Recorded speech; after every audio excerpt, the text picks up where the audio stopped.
오늘 진리를 알면서도 왜 거부할까? 진리를 알면서도 왜 거절할까? 이런 제목으로 여러분에게 하나님의 말씀을 선포할 때 크게 은혜를 받으시기를 주의 이름으로 축복합니다. 축복합니다. 여러분, 천지 만물은 하나님이 창조하셨다고 창세기부터 계속해서 말씀이 반복적으로 나옵니다. 그래서 그 천지 만물을 창조하신 하나님과 바른 관계를 맺는 걸 대신관계라고 그래요. 대신. 하나님과의 신과의 관계다. 그래서 하나님과의 신과의 관계를 잘하는 사람에게는 반드시 그냥 놔두는 것이 아니라 하나님이 누리는 복을 더하셔 주시는 것을 알 수 있어요. 대신 관계뿐 아니라 또 대신 관계를 잘하는 사람들은 대인 관계, 인간과의 관계를 잘하게 돼 있어요. 인간과의 관계를 성경에서도 굉장히 많이 가르칩니다. 세 번째로는 대물 관계, 물질 관계를 바로 하는 사람, 물질을 바로 사용할 줄 아는 사람, 이런 사람을 하나님을 경외하는 자다라고 해요. 그래서 여러분, 하나님을 경외하고 하나님을 잘 관계를 맺는 자들에게는 성경은 그렇게 말합니다. 전도서 5장 19절에서 보면 그렇게 말해요. 또한 어떤 사람에게든지 하나님이 뭐라고 그래요? 재물과 부여를 그에게 주사 능히 뭐한다 그러죠? 누리게 하시며 제 몫을 받아 수고함으로 뭐한다 그래요? 즐거워하게 하신 것은 누구의 선물이라? 그러니까 하나님과의 관계가 좋은 사람들에게는 재물도 부여도 능히 주셔서 누리게 하시고 또 즐거워하게 하실 뿐 아니라 이런 것은 다 하나님의 선물이래요. 여러분, 이렇게 하나님이 우주 만물을 창조했다고 하는 걸 창세기도 나오지만 여러분 시편 95편 4절 5절에서도 보면 너무 정확하게 말씀하는 거예요. 시편 95편 4절과 5절에 보니까 땅의 깊은 곳이 그의 손안에 있으며 산들이 높은 곳도 그의 것이로다. 다 산이고 바다고 모든 것이 다 하나님이 다 하나님 것이래. 그러면서 5절에 뭐라고 그랬죠? 바다도 그의 것이라. 그가 뭐했대요? 만드셨고 육지도 그의 손이 뭐했대요? 다 지으셨도다. 그러니 천지 만물은 다 하나님 것이라는 거예요. 하나님 것이기 때문에 하나님과 관계를 잘 맺는 자에게는 반드시 하나님이 재물도 능력도 모든 걸 누리고 살 수 있도록 역사해 주신다는 사실을 꼭 믿으시기를 바랍니다. 또 성경은 신약에서도 인간을 향하여 그렇게 말씀합니다. 하나님이 살아계심을 천지 만물을 창조하시고 운행하신 걸 다 보여서 알게 줬대. 여러분 로마서 1장 19절부터 23절에는 말씀을 보면 그렇게 말씀합니다. 이는 하나님을 알만한 것이 어디에 있어요? 그들 속에 보임이라. 하나님께서 이를 그들에게 보이셨느니라. 하나님이 다 보였다는 거예요. 다 보이고. 다음 절, 장세로부터 그의 보이지 아니한 것들 곧 그의 영원하신 능력과 신성이 그가 만드신 만물에 분명히 보여 알려졌나니 그러므로 그들이 뭐예요? 핑계하지 못할지니라. 다음 절에 하나님을 알되 하나님을 뭐예요? 하나님을 알되 알 수 있도록 다 되어 있대. 사람은 하나님이 만드셨기 때문에. 그래서 하나님을 알되 하나님을 영화롭게도 아니하며 감사하지도 아니하고 오히려 그 생각이 어떻게 돼요? 허망하여지며 미련한 마음이 어두워졌나니. 여러분 다음 절, 스스로 지혜 있다 하나 어떻대요? 어리석게 되었대. 어리석게. 스스로 똑똑하다고 그러지만 어리석게 되었고 썩어지지 아니하는 하나님의 영광을 오히려 사람들이 짓밟아 버려. 썩어질 사람과 새의 짐승과 기어다니는 동물 모양의 우상으로 바꾸었대. 다 잘못된 썩어져 없어질 것을 붙들고 거기에 매달리고 산다는 거예요. 여러분, 이렇게 하나님을 다 알 수 있도록 다 만들어줬는데 진리를 알고 하나님을 알면서도 불구하고 왜 사람들이 거역하고 거부했을까? 놀라워요. 오늘 1장부터 다메섹부터 주변의 이방 국가들이 다 서너 가지 죄악으로 계속 하나님이 심판을 내립니다. 심판을 유다 민족에게 먼저 내리지 않고 주변의 이방 국가들에게 먼저 무너지는 걸 다 보여줘요. 그리고 나서 깨닫지 못하면 유다 나라와 이스라엘에게도 하나님이 벌을 내립니다. 그러니까 우리가 살아가는 이 인생 동안에 하나님이 우리에게 직접적으로 벌을 금방 내리기보다는 환경에 벌을 내립니다. 물질에 어려움을 준다든지 또 자식에게 어려움을 준다든지 남편에게 때로는 아내에게 막 극박하게 꼬라지를 부리고 오기를 부리고 신경질을 내고 거칠은 파도가 밀려오듯이 인생이 막 거칠은 인생으로 살아가게 만드는 것은 다 누구 때문에? 우리가 하나님께로 돌이키고 돌아오게 하려고. 다 그런 것부터 심판을 하고 벌을 내리다가 그래도 못 깨달으면, 사회에 돌아가는 현상을 보고 못 깨달으면 나중에는 유다에게도 하나님이 벌을 내리시는 거예요. 하나님이 선택한 백성인데 벌을 내리겠다고 오늘 본문 2장 4절이 그렇게 말씀합니다. 1장부터 2장 3절까지 계속 이 주변의 국가들을 하나님이 심판해버려요. 그리고 깨닫지 못하면 유다 나라 4절에 보니까 그랬어요. 왜 이들이 진리를 알면서도 그들이 하나님을 거역하고 그 하나님을 멀리했을까? 여호와께서 이와 같이 말씀하시되 유다에 뭐라고 그래요? 서너 가지 죄로 말미암아, 서너 가지라는 건 세 가지 플러스 네 가지를 가르치는 말들이에요. 그러니까 이 말은 7가지 죄악을 말하는 건데 한두 가지 죄악이 있어도 하나님은 눈 감아 주시고 은혜를 베풀어 주시려고 그래요. 근데 서너 가지라는 것은 죄가 많이 쌓였다는 거예요. 쌓였어. 어느 한 인생에게, 어느 한 나라에게 죄가 가득가득 쌓였다는 것을 표현하는 말이에요.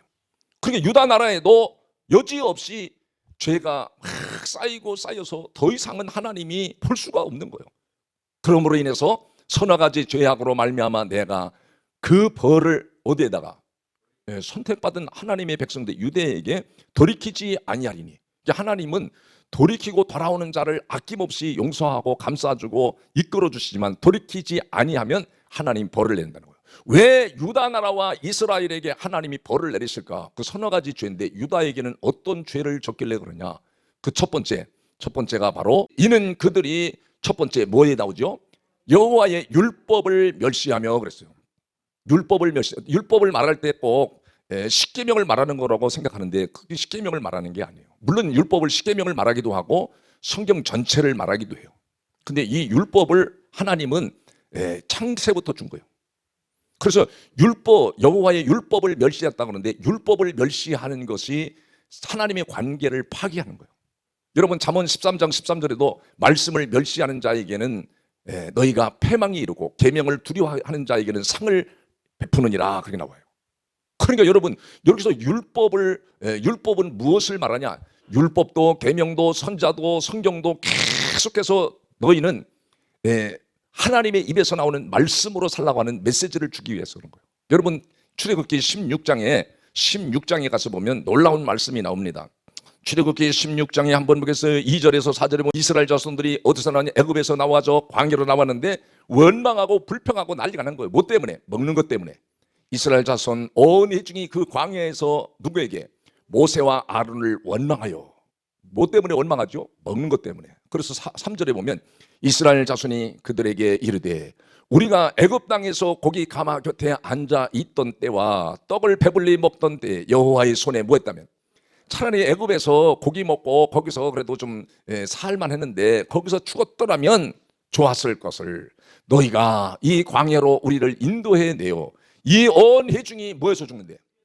굶어 죽겠다 이거 굶어 죽고 먹을 것 때문에. 하나님께서 모세에게 은혜와 능력의 메시지를 주십니다. 4절에 뭐라고 그러죠?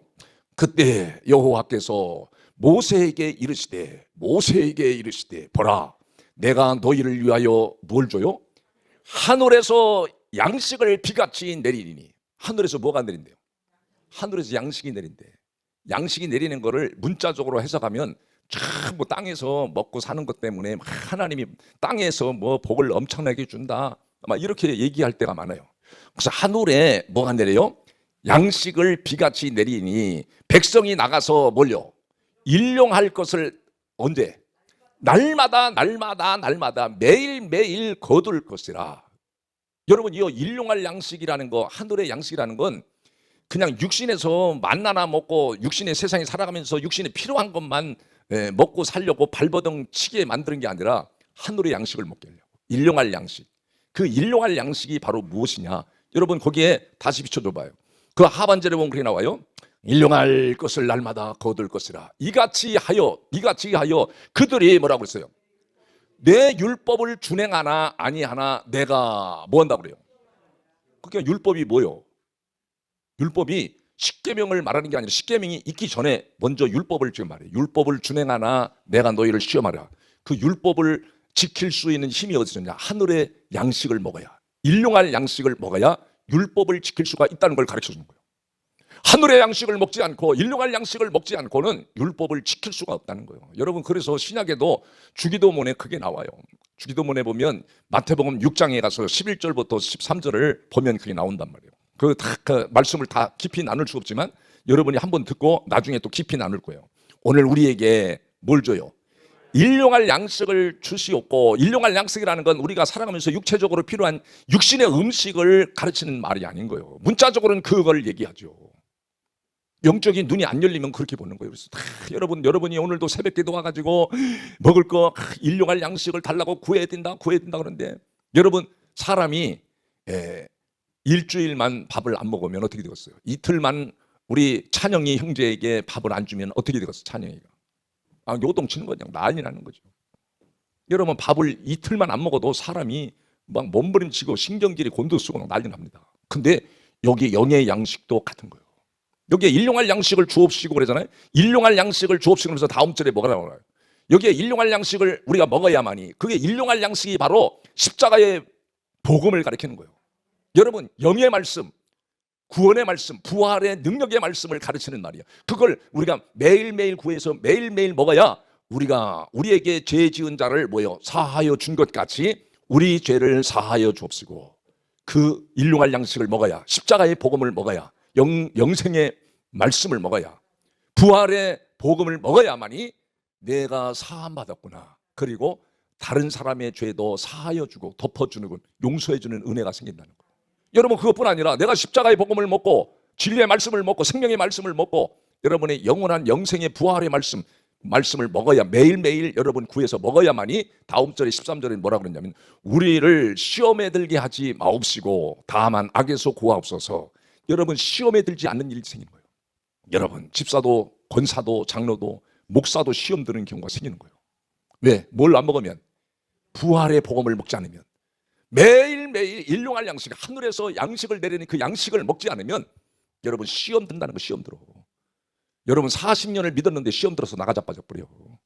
네? 여러분 평생 예수 믿었는데 한 가지 시험에 걸려갖고 너무 자빠져요. 뭐 때문에? 율법을 지킬 수 있는 능력이, 말씀이 바로 일용할 양식, 하늘의 양식을 비같이 내린다고 하는데요. 육신의 음식을 안 먹으면 너 죽지, 너 힘들지, 너 짜증나지, 너 곤고하지. 그런 것처럼 하늘의 양식을 비같이 내릴 때 그 양식을 먹지 않으면, 십자가의 복음의 능력을 먹지 않으면, 부활의 복음을 먹지 않으면, 영생의 복음을 먹지 않으면 율법을 너 못 지켜. 네? 그래서 시험 들고 죄 속에 파묻혀서 인생이 방탕하고 정의를 다 무너뜨려 버린다는 거예요. 이 지금 아모스 시대에는 정의가 다 상실되고 정의를 무너뜨리고 하나님의 공의를 파기시켜버린 인생들이 가득한 것이 나옵니다. 여러분 두 번째는, 그래서 첫째는 이렇게 율법을 멸시해요. 그래서 여러분 신명기에 8장 2절 3절에도 가서 보면 그렇게 말씀합니다. 8장 2절에 내 하나님 여호와께서 이 40년 동안에 내 광야의 길을 걷게 하신 것을 기억하라. 왜 40년 동안 너희들 고난의 길을 걷게 했느냐? 내가 광야 길을 걷게 하신 것을 기억하라. 이는 너를 어떻게 하려고? 교만 떨고 오만 떨고 세상에서 부귀영화를 추구하며 달려가는 이 인생을 낮추시며 너를 시험해서 내 마음이 어떠한지 그 명령을 지키는지 아니 지키는지 알려 하십니다. 매일매일 여러분을 계속 하나님이 광야를 걷게 할 때가 있어요. 낮추시고 내 마음이 내 명령을 지키는지 아니 지키는지 알려 하십니다. 그러면서 3절에 뭐라 그랬죠? 너를 낮추시며 너를 줄이게 하시며 또 너를 알지 못하며 내 조상도 알지 못하던 뭘 먹었어요? 만나를 내게 먹이신 것은 사람이 그렇죠. 세상 것만 먹고 살고 뭐 돈 벌다냐고 직장은 놔줘야지. 빤질나게 그렇게 시간 늦으면 또 안 된다고 빨리 시간 맞춰서 가면서 예배 시간도 하나 못 맞춘 경우가 얼마나 많아요. 여러분 예배를 우리가 우습게 이럴 때가 많잖아요. 그러니까 보세요. 여기 줄이게 하시며 또 너도 알지 못하며 내 조상들을 알지 못하던 만나를 내게 먹이신 것은 사람이 떡으로만 사는 것이 아니요. 그러잖아. 아니요. 여호와의 입에서 나오는 모든 말씀으로 사는 줄을 내가 알게 하려 하십니다. 얼마나 성경은요 진리는 정확하고 간단하고 명료하고 분명해 버리잖아요. 그러니까 여러분 하나님 입에서 나오는 말씀이 바로 생명의 말씀, 진리의 말씀, 영원한 영생의 말씀, 부활의 능력의 말씀, 이 복음의 말씀을 매일매일 여러분이 먹어야 돼요. 매일매일 못 먹어도 주일날 와서 잘 먹고 유튜브를 통해서 듣고 또 먹고 힘을 얻어서 시험 들지 않고 내 죄를 용서해 주신 주님, 나를 살게 하시니 감사합니다. 하나님의 관계를 바로 해서 하나님이 재물도 능력도 모든 걸 누리게 하시는 하나님의 놀라운 사랑을 날마다 경험하며 체험하며 감격하며 감사하며 영광을 올려드리는 삶을 사실 때 가정이 살고 인생이 사는 거예요. 짜증낸다고 여러분 사는 게 아니에요. 큰소리 친다고 사는 게 아니에요. 큰소리 치지 말아요. 막 집에 가서 큰소리 치는 인간들도 있어요. 왜 집에 가서 큰소리 쳐? 밖에 나가서 큰소리를 쳐야지. 밖에 나가서는 쪽도 못 쓰면서 집에서 연약한 가족들을 위해서는 막 큰소리를 치고 막 고통을 치는 그런 인간들 봤어요. 봤죠? 그게 누구요? 그게 나요, 나. 그게 내가 그랬어요. 내가 그렇게 살다가 복음을 깨닫고 나서 낮아져 버렸어요. 부들부들해졌어요. 눈을 그래서 크게 뜨면 못 써. 너무 화려하고 우리를 팍 이끌어가는 게 너무 많아요. 그러니까 눈을 지그시 감고 눈이 조그매져야 돼. 나이 먹으면 그래 눈이 조그매져. 앞에 것만 봐야. 주여 맞아요. 그래서 이 율법을 지킬 수 있는 것은 생명의 말씀을 먹을 때만이 그걸 지킨다고 나오잖아요. 두 번째는 왜 이스라엘 유다 백성들이 심판을 받게 되냐. 두 번째는 오늘 4절의 중반절에 보면 그렇게 나와요. 율법을 멸시하며, 두 번째는 율례를 지키지 아니하고 그러잖아요. 율례를 지키지 아니했다는 것은, 율례는 절기와 제사를 가리키는 말이에요. 그러니까 이 율법이라는 것은 나중에 율법이 생기고 나서 613가지의 율법의 조항을 또 만들어서 지켰거든요. 안식일을 거룩하게 지켜라 그러면 안식일을 어떻게 지켜야 할 거냐, 제사는 어떻게 드려야 할 것이냐.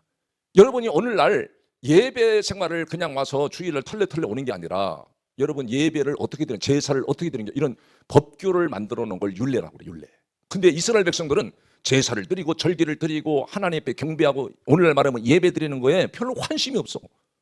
이스라엘 백성들이 거기에는 관심도 없고 그냥 그냥 소홀히 여기고 우습게 여겨버린 거예요. 그러니까 하나님이 기뻐하실 수 없잖아요. 하나님의 관계, 대신 관계를 바로 해야 되는데 관계를 바로 할 수 없잖아요. 그 율례를 지키지 아니하였다 그러면서, 그리고 우리가 예배를 드릴 때 정성을 다해서 올려야 돼요. 여러분이 매일 새벽기도 나오는 것도 아니고 수요예배 나오는 것도 아니고 금요철야 나오는 것도 아닌데 주일 한 번 오는데 그냥 산만해. 어린애도 그렇게 안 하는데 정신이 산만한 사람, 그 예배를 1시간도 안 드려요. 우리는 지금 짧잖아요. 설교도 짧게 드리고. 그러니까 얼마나 이 집중해서 마음을 드려야 되는데 그 마음에 드리는 관심이 없어. 먹는 거, 교제하는 거, 대화하는 거, 노는 거에 관심을 가진, 그 이스라엘 백성들이, 유다 백성들이 그랬다는 거예요. 당시에. 그래서 정의가 무너져 버렸다는 거예요. 여러분, 세 번째로는 얼마나 중요한 내용이 나온지 그 4절 하반절을 쭉 보면 그렇게 나와요. 그 율례를 지키지 아니하고 그의, 세 번째가 뭐가 나와요? 그의 조상들이 따라가던 뭐요? 거짓 것에 미혹되었습니다. 왜 진리를 알고도 그들은 거부하고 거역하고 외면했을까요? 미혹을 받았기 때문에. 미혹을. 뭐에 미혹을 받았어요? 거짓말에 미혹을 받은 거예요. 이 말씀을, 하나님의 말씀을 문자적으로 또 땅의 말씀으로 인본적인 사상으로 가르치고, 여러분 땅에서 어떻게든지 여러분이 예수 믿으면 잘 된다. 여러분, 주님은 구약에는요 땅의 복을 이야기했어요. 근데 신약에서는 땅의 복을 얘기하는 게 다 영의 복을 얘기해요. 생명의 말씀, 십자가의 복음의 말씀을 얘기하는데 전부 땅에서 여러분 어떻게 하면 잘 된다, 여러분 어떻게 하면 이기는 방법을 알려주겠다, 뭘 어떻게 했다, 전부 다 이 종교와 같은 거예요. 종교. 세상 종교는 다 땅에서 잘 되라고. 땅에서. 다 땅에서. 부모한테도 잘하고 사람에게도 잘하고, 잘못하면 와서 엎드렸다 일어났다 엎드렸다 일어났다 수없이, 그것도 100번도 해서 안 되니까 3000배 계속 해라. 그래서 네가 돌을 닦아야 된다. 돌을. 육체의 돌을 닦아. 육체에다 고난을 줘서 돌을 닦는데, 기독교는 육체의 돌을 닦는 게 아니라 마음의 도, 십자가의 복음을 붙들고 내 영혼을 살려야 육체를 지배하고 다스릴 수 있다는 걸 말하는 거예요. 근데 전부 다 이게 거짓말을 말하는 거예요. 거짓말에 미혹되었다. 거짓말에 미혹이 됐어. 사람들. 거짓말, 교훈을 말하고 땅의 말씀을 가리키고 전부 다 그게 다 그런 것이다. 이게 거짓말인 거예요. 거짓말에 미혹이 돼가지고 사람들이 정의를 파괴해버려. 거짓말에 너무 다 미혹이 됐으니까. 거짓 것에 미혹이 됐다고 그러잖아요. 지금 얼마나 놀라운지. 지금 이 시대도 여러분이 영적인 눈을 열어서 보면 다 거짓 것에 미혹이 돼서 진짜를 알려주면 진짜를 다 외면하려고 그래요. 목사님 그게 아니에요. 그게 아니에요. 이렇게 문자적으로 자꾸 들이대는 사람들이 얼마나 많은지요. 지금 문자로 가르치는 것 때문에 유다 백성들이 죄가 죄를 낳고 죄가 장성하고 죄가 많아지고 죄가 쌓여서 하나님이 벌을 내리면서 벌을 어떻게 5절에 어떻게 내죠? 하나님이 예루살렘에 불을 내린다. 불을 내린다는 건 심판을 내리는 거예요. 그래서 유다 백성은 바벨론에게 이방인들에게 짓밟혀서 불이 싸질러지고 불행을 당하고 이스라엘은 아수르를 통해서 망가지는 일들이 벌어졌습니다. 여러분 욕까지만 딱 하면 좋겠는데 조금만 더 해줄게요. 8절까지 했으니까. 근데 8절에서 우리가 이 두 번째 등장하는 이 인물들이 이스라엘이 등장하는데 이스라엘 여기 6절에 보니까 그랬잖아요. 여호와께서 이와 같이 말씀하시되 이스라엘도 어떻게 했어요? 서너 가지 죄로 말미암아 내가 그 벌을 돌이키지 아니하리니. 그러니까 예수님은 우리 주님은 삼위일체 주님은 언제든지 돌아오면 돌이키고 돌아오면 하나님도 돌이키신다는데 돌아오지를 가능성이 없으니까 그 벌을 돌이키지 아니하리니 이는 그들이 뭐라고 그래요? 이스라엘에게 첫 번째 죄는 그들이 은을 받고 누굴 팔아요? 의인을 팔며. 여러분 고위 관직을 가지고 재판관들이 뇌물을 받고 의인들을 정지하고 구속하고 힘들게 해버리는 거예요. 여러분 당시 이스라엘의 사회가 그랬다는 거예요. 여러분 지금 사회도 그러잖아요. 뇌물을 퍼먹고 못된 인간들이 다 의인을 힘들게 하고 의인을 정지하고 의인을 심판하고 속이는 일들이 얼마나 많은지 그거에 속아 넘어가서 우왕좌왕 쫓아다니는 사람들도 얼마나 많아요. 그래서 이스라엘이 망해버리는 거예요. 벌을 받게 되는 거예요. 여러분 두 번째로 보면 그들이 은을 받고 의인을 팔며 두 번째는 신 한 컬레를 뭐 한다고요? 신 한 컬레를 받고 가난한 자를 팔며 이 신 한 컬레를 받고 그 다음에 그 밑에도 다음 7절에 보면 또 그 나옵니다. 7절에 보면 힘 없는 자의 머리를 티끌 먼지 속에 발로 밟아 연약한 자의 길을 긋게 하여. 여러분 이 무슨 말이에요? 참 힘없는 자가 당시의 고아와 가부 세상을 살기 어려운 그런 사람들 세상에서 아주 피폐하고 어렵고 힘든 사람들을 가진 그 재물도 그 재산도 탐닉하는 사람들인 거예요. 그래서 신 한 컬레를 가지고 그 신 한 컬레를 받았다고 하는 것은 빚을 져서 가난한 사람들이 시대가 어려우면 가난한 사람들이 빚을 못 갚습니다. 빚을 못 갚으니까 그 사람들을 신 한 컬레를 받고 종으로 팔아버려. 종으로. 그런 일들이 정의를 허물어 버리고 하나님의 공의를 무너뜨린 일들이었다는 거예요. 힘없는 자들을 자꾸 이렇게 그들이 가진 아주 하찮은 재산까지도 탐닉해서 어떤 방법으로든지 갈취가 버려. 그런 일이 생기면서 여러분 세 번째로는 뭐가 나오죠? 그 하반절에 보면 바로 나오는데 하반절에 보면 힘없는 자의 머리를 티끌 먼지 속에 발로 밟아 연약한 자의 길을 걷게 하며 아버지와 뭐가 나와요? 아들이 누구를 다녔어요? 한 젊은 여자에게 다녀서 내 이름의 내 거룩한 이름을 어떻게 했대요? 더럽혔다 그러잖아요. 여기에 그 아버지와 아들이 누구를 쫓아다녔대? 늙은 여자를 누가 좋아하겠어요? 늙지 말아야 되는데 안 늙을 수도 있지만 무엇을 말하냐 이게 늙은 여자 젊은 여자 이런 걸 얘기하려고 하는 게 아니라 여기서 말씀하는 거는 한 젊은 여자 아버지도 아들도 새로운 우상을 쫓아다녔다는 거예요. 돈도 우상이죠. 하나님보다 더 사랑하는 세상에 빠져버리고 새로운 우상에 빠졌다니 아버지도 빠지고 아들도 빠지고 다 믿는다고 하면서 다 거기에 빠져가지고 누구 이름을 내 이름을 더럽혔다 더럽혔어. 그래서 하나님이 이스라엘에도 벌에 벌을 내려버린다. 다 세상 것에 눈이 밝아가지고 다 세상 것을 쫓아가는 걸 세상을 살아가는 것을 여러분 야고보서 4장 4절도 간음하는 여인이요 세상과 짝하는 거 세상을 좋아하는 거 세상에 빠져 사는 거 이런 게 다 새로운 우상이라는 거. 그러니까 젊은 여자로 표현한 거예요. 이 사람들이 잘 몰라. 그 젊은 여자를 봐야 사람이 거기에 미혹되는 것처럼 다 미혹되는 거 왜 그럴까요? 십자가의 복음을 받아들이지 않기 때문에 부활의 복음을 받아들이지 않기 때문에 진리의 말씀 생명의 말씀을 알려줄 때 그걸 받아들이지 않으면 시험에 들고 정의를 무너뜨리고 그래서 내 가정도 내 스스로가 힘들게 하는 거지 누가 여러분의 가정을 뭐 뺏어가요? 내가 내 가정을 허물어 버리는 거예요. 진리 안에 서 있지 못함으로 영원한 영생의 복음에 서 있지 못함으로 그러니 여러분 정신 차리고 믿는 일을 소중히 여기시기를 바랍니다. 믿는 일을 소중히 여기시기를 바랍니다. 기도하는 걸 멀리 하시기를 바랍니다. 아이고 기도하는 걸 멀리 알았더니 하면은 정신 차린 줄 알았더니 여러분 기도하는 걸 가까이 하시길 바랍니다. 다음 주에 기도가 다 나와서 기도해야 돼요. 지금 얼마나 지금 위험스러운 일들이 막 벌어지는지요.